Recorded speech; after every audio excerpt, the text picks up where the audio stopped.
നിങ്ങളുടെ ഇഷ്ട പരമ്പരകൾ എക്സ്ക്ലൂസീവായി സൺ നെക്സ്റ്റ് ആപ്പിലൂടെ തികച്ചും ഫ്രീ ആയി ഇപ്പോഴേ ആപ്പ് ഡൗൺലോഡ് ചെയ്യൂ. ഭാര്യ ഭർത്താക്കന്മാർക്കിടയിൽ സ്നേഹം രണ്ട് തരത്തിലുണ്ട്. അതിൽ ഭർത്താവിനെ മാത്രം ഡിപ്പെൻഡ് ചെയ്ത് ജീവിക്കുന്നവരുടെ സ്നേഹം അടിമത്തത്തിന് സമമായിരിക്കും. നമ്മുടെ സമൂഹത്തിൽ ഭൂരിഭാഗം സ്ത്രീകളും അനുഭവിക്കുന്നത് ഈ സ്നേഹമാണ്.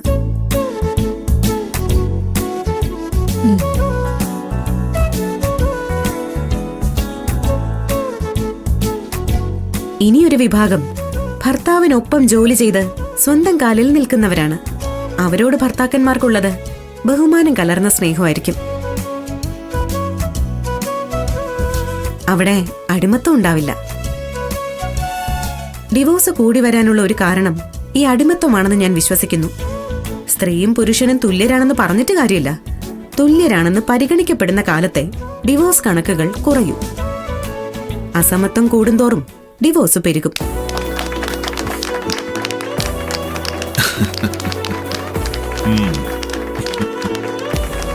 ഈ കപ്പിൾസ് മീറ്റില് മികച്ച പ്രകടനം കാഴ്ചവെച്ചത് Mrs Nidhi Gautama.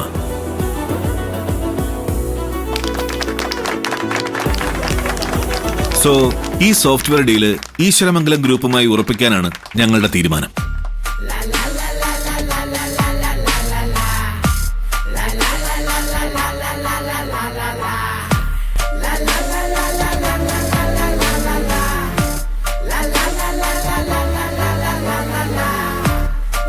Thank you.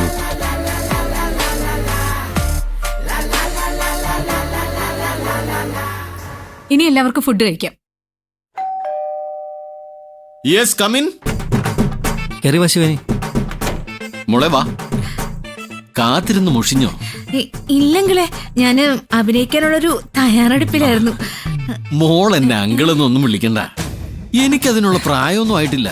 ഒന്നുകിൽ ചേട്ടൻ, അതും അല്ലെങ്കിൽ സാറ്. എന്നെ പങ്കു എന്ന് വിളിച്ചാലും മതി. പങ്കു? അതെ, ഇദ്ദേഹത്തിന്റെ പേര് പങ്കജാക്ഷം പയറ്റിവിളയെന്നാ. ആ, ഓ, വെരി നൈസ് നെയിം സർ. പേര് പോലെ തന്നെ ആള് നൈസാ. ക്യാമറ ടെസ്റ്റ് ഉണ്ടോ സർ? ഓ, എന്നാത്തിനാ ടെസ്റ്റ്? മോള് തന്നെ എന്റെ നായിക. ഇങ്ങോട്ട് ഇരിക്കും മോളെ, ഞാൻ എല്ലാ ആംഗിളും ഒന്ന് കാണട്ടെ. ഞാനിവിടെ നിന്നോളാം സർ. വലിയ നാണക്കാരിയാ സാറേ, കുടുംബത്തിൽ പറഞ്ഞ കുട്ടിയാ. അതെ സർ. നിങ്ങൾക്ക് എഗ്രിമെന്റിന്റെ കാര്യങ്ങൾ സംസാരിക്കണ്ടേ? ഞാൻ പുറത്തേക്കാം. അയ്യോ അമ്മലേ, പോവല്ലേ, നീ ഇവിടെ നിൽക്ക്. എന്തിന്? നമ്മള് തമ്മിലുള്ള എഗ്രിമെന്റ് രഹസ്യമായിരിക്കണം. മൂന്നാമതൊരാളത് അറിയാൻ പാടില്ല. എന്നാലും ഇവൻ അന്യനല്ല സർ, എന്റെ മാനേജറാ. അറിയാം അറിയാം. എന്നാലും എനിക്ക് നേരിട്ട എല്ലാ ഇടപാടും. ഒന്നും പേടിക്കാനില്ല ശിവാനി. പങ്കജാക്ഷൻ സാറ് ഭയങ്കര ഡീസന്റ്. പിന്നെ? പോട്ടെ. അല്ല, മോളിരിക്കേ, ഇരുന്ന് സംസാരിക്കാം. എന്റെ ക്യാരക്ടർ എന്താ സർ? ഭയങ്കര ക്യാരക്ടറാ. പിന്നെ കുറച്ച് ഇന്റിമേറ്റ് സീനുകളൊക്കെ ഉണ്ടാവും. ഇന്റിമേറ്റ് സീനുകള് കഥ ആവശ്യപ്പെടുന്നുണ്ടെങ്കിൽ ചെയ്യാം സർ. പക്ഷെ വൾഗർ ആവരുത്. മിടുക്കി. കഥയിലും പിന്നെ ഞാനും ചില ഇന്റിമേറ്റ് സീനുകൾ ആവശ്യപ്പെടുന്നുണ്ട്. നമുക്ക് അത്തരം സീനിന്റെ റിഹേഴ്സൽ ഒന്ന് നോക്കിയാലോ? കൈയെടുക്കണോ? എന്താ മോളെ, എന്തു പറ്റി?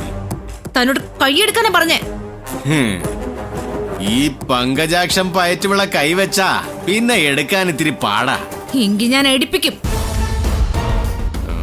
എടോ, അഭിനയ മോഹം ഉള്ളവരൊക്കെ ശരീരം വിൽക്കാൻ വരുന്നവരാണെന്നാണോ താൻ വിചാരിച്ചു വെച്ചിരിക്കുന്നേ? കോടികൾ മുടക്കി സിനിമ എടുക്കുമ്പോ എനിക്കും ചില നേട്ടങ്ങളൊക്കെ വേണം. അതിന് വേറെ ആള് നോക്കണം. ഈ ശിവാനെ കിട്ടില്ല. ഒന്നുകൂടി ആലോചിച്ച് പറഞ്ഞാ മതി. ഇതുപോലൊരു ചാൻസ് നിനക്കിനി കിട്ടില്ല. കൂടുതൽ വിളച്ചെടുത്താ തന്റെ പൊടി പോലും ബാക്കി കാണില്ല. നന്നായിട്ട് വർക്കൗട്ട് ചെയ്തുണ്ടാക്കിയ തടിയത്. ബാക്കി ഞാൻ എന്നെ തന്റെ മുറിയിലേക്ക് വിട്ട് മാറി അവനോട് ഞാൻ പറഞ്ഞോളാം. അവന്റെ പൊങ്കു.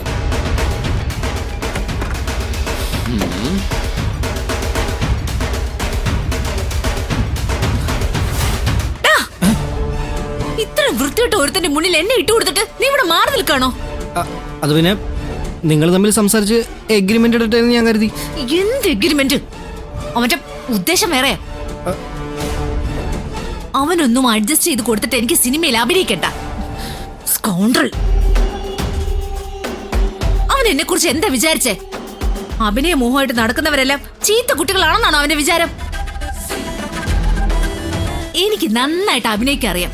പാട്ടും ഡാൻസ് നല്ല വശമുണ്ട്. പിന്നെ ജിമ്മിൽ പോയി വർക്കൗട്ട് ചെയ്തെടുത്ത ബോഡിയും ഉണ്ട്. കാണാൻ ചന്തമുള്ളൊരു മുഖം എനിക്കുണ്ട്. എന്റെ കഴിവുകളും സൗന്ദര്യവും വെച്ച് കിട്ടാവുന്ന അവസരങ്ങളും മാത്രം മതി എനിക്ക്. കൂൾ ഡൗൺ ശിവാനി, നീ ഇങ്ങനെ ശബ്ദം ഉയർത്താതെ. ഇതൊരു വലിയ ഹോട്ടലാ. ആരെങ്കിലും കേട്ടാ നാണക്കേട് നിനക്കാ. എനിക്കതിൽ ഒരു നാണക്കേടുമില്ല. ഒരുത്തനെ എന്റെ ദേഹത്ത് തൊടിയിക്കില്ലെന്ന് പറയുന്നതിൽ അഭിമാനേ ഉള്ളൂ. ഒരു നടിയാവുക എന്നത് മാത്രമാണ് നമ്മുടെ ആവശ്യം. ആ പ്രൊഡ്യൂസർക്ക് നീ അല്ലെങ്കിൽ മറ്റൊരു പെൺകുട്ടിയെ കിട്ടും. ഓഹോ, അപ്പൊ ഞാൻ കോംപ്രമൈസ് ചെയ്യണമെന്നാണ് നീ പറഞ്ഞു വരുന്നേ? എടോ, നീ ഇത്ര ചീപ്പാണെന്ന് ഞാൻ കരുതിയില്ല. നിന്നെ ഇനി എന്റെ കൺമുമ്പിൽ കണ്ടുപോരുത്. എന്റെ സ്വർണം എനിക്ക് എത്രയും പെട്ടെന്ന് തിരിച്ചു കിട്ടണം. അതുകൊണ്ട് ഞാൻ എവിടേക്കെങ്കിലും പോയിക്കോളാം. നിന്റെ സ്വർണം? ഈശ്വരമംഗലത്തെ സ്വർണം എങ്ങനെ നിന്റെ സ്വർണ്ണമാവും? എടാ, എന്റെ കയ്യിൽ നിന്ന് നീ പണയം വയ്ക്കാൻ വാങ്ങിയ സ്വർണം എന്റേത് തന്നെയാ. അതെനിക്ക് എവിടുന്ന് കിട്ടിയാണെന്ന് നീ അറിയേണ്ട കാര്യമില്ല. പറ, എന്റെ സ്വർണം നീ എപ്പോ എനിക്ക് തിരിച്ചു തരും? ശിവാനി, എന്നെ വിരട്ടാൻ നീ വളർന്നിട്ടില്ല. ഞാൻ ഫോൺ ഒന്ന് ഡയൽ ചെയ്താ അടുത്ത നിമിഷം നീ അകത്താ. എങ്കിൽ എന്റെ കൂടെ നീയും ഉണ്ടാവും. അതെങ്ങനെ? നമ്മൾ രണ്ടുപേരും ചേർന്ന മോഷണം നടത്തിയെന്ന് ഞാൻ പറയുമല്ലോ. അതുകൊണ്ട് ഇനി ഭീഷണിയൊന്നും വേണ്ട. സ്വർണം എപ്പോ തിരിച്ചു തരൂന്ന് പറ.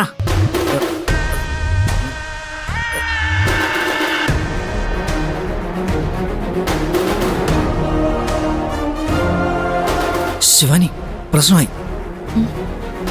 നിധിയും ഗൗതവും വരുന്നു. അവര് നമ്മളെ കണ്ടാ തീർന്നു. വാ വാ വാ.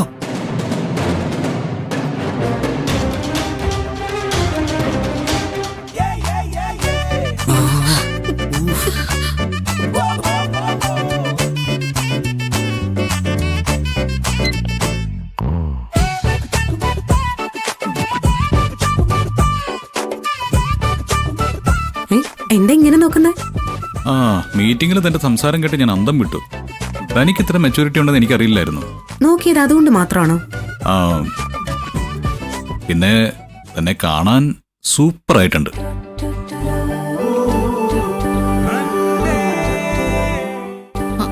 അവര് ലിഫ്റ്റ് കയറാൻ നിൽക്കാണെന്ന് തോന്നുന്നു. നിങ്ങളുടെ സെക്രട്ടറിയേക്കാൾ സൂപ്പറാണോ ഞാൻ? സെക്രട്ടറി എന്താണെന്ന് തമ്മിൽ കമ്പാരിസൺ പോലും ഇല്ല. വല്ല സിനിമാ നടിമാരുടെ പേര് പറ, എങ്കിൽ ഞാൻ ഉത്തരം തരാം. എന്നിട്ടാണോ ഞാൻ വരില്ല എന്ന് കരുതി ആ സെക്രട്ടറിയെ ഭാര്യയായിട്ട് കൊണ്ടുവന്നത്? അയ്യോ, ഞാൻ അങ്ങനെയൊന്നും ചിന്തിച്ചിട്ടേ ഇല്ല. മൂർത്തി സാർ അങ്ങനെ കരുതിയത് എന്റെ തെറ്റല്ല. പിന്നെ ഞാൻ അങ്ങ് വിശ്വസിച്ചു. നിധി സത്യമായിട്ട് അതാ സംഭവിച്ചത്. ഞാൻ വന്ന് ഡീല് കിട്ടിയതുകൊണ്ടാ ഇങ്ങനൊക്കെ പറയുന്നത്. അല്ലെങ്കിൽ ആ ഇളക്കക്കാരി ഭാര്യയാണെന്ന് പറഞ്ഞങ്ങ് ഷൈൻ ചെയ്തേനെ. എന്നോട് മിണ്ടണ്ട. അയ്യോ നിധി, പോലെ നിധി, നിധി നിക്ക്. നിൽക്കില്ല. Catch me if you can. നിധി പോലെ, ഞാൻ പറയട്ടെ. നിധി അങ്ങനെ അല്ലാന്ന്. നിധി, ഞാൻ അറിഞ്ഞോണ്ടല്ല. ഞാൻ സാറിനെ വെറുതെ വട്ടാക്കിയതാ. എനിക്ക് സാറിന് അത്തരം സംശയങ്ങളൊന്നുമില്ല. ആഹാ, എങ്കിൽ തന്നെ ഞാൻ ഇവിടുന്ന് നമ്മുടെ കാർ വരെ ഓടിക്കും. ഓടാൻ ഞാൻ റെഡിയാ.